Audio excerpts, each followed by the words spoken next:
This is al-ya'su min rahmatillah, despairing from the mercy of Allah.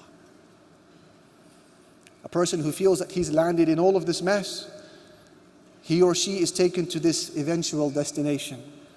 The mercy of Allah cannot encompass a man like me, a woman like me. You don't even know what I have done in the past.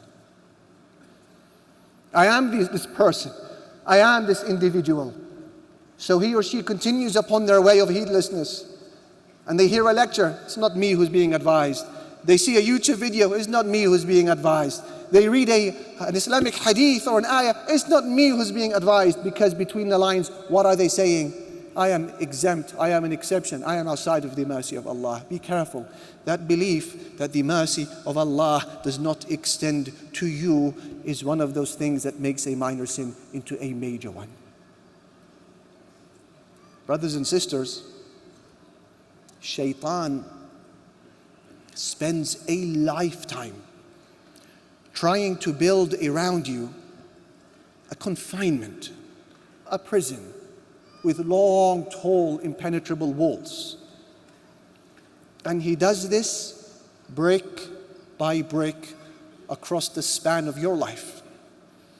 A brick of zina, brick of adultery, a brick of interest-based transactions, a brick of nudity, a brick of hijablessness, a brick of missing salah, a brick of not lowering the gaze, a brick of so on and so forth till the building, the prison is complete and there is no way to leave.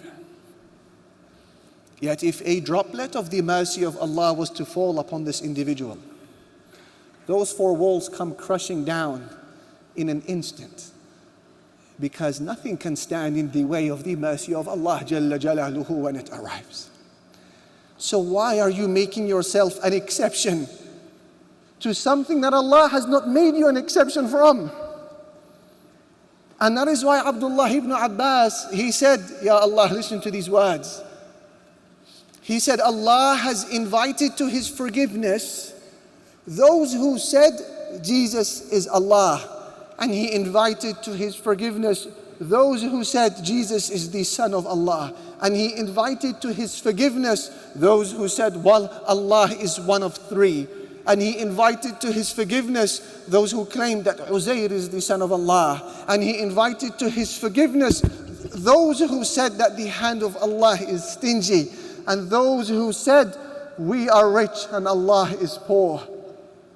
He invited them all, saying, أَفَلَا يَتُوبُونَ إِلَى اللَّهِ وَيَسْتَغْفِرُونَهُ. Will they not repent to Allah and ask for His forgiveness?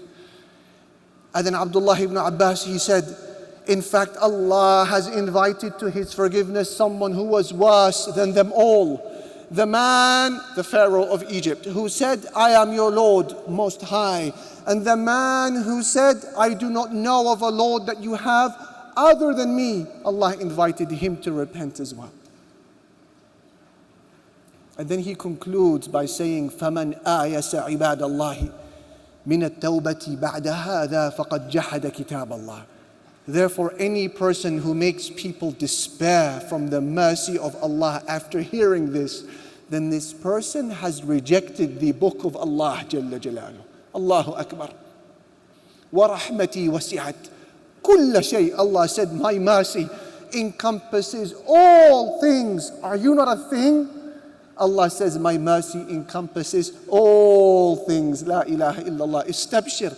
Be hopeful. What is the way from all of this mess? What is the way out from all of this that we have described? How does a person clear his name and his record with Allah? If any of these descriptions you felt fits you, turn a new leaf with your Lord subhanahu wa ta'ala. And Allah extends His hand in the evening to forgive the sinner of the day, and He extends His hand in the day to forgive the sinners of the night. And He continues doing that till the day of judgment. Brothers and sisters, make peace with Allah.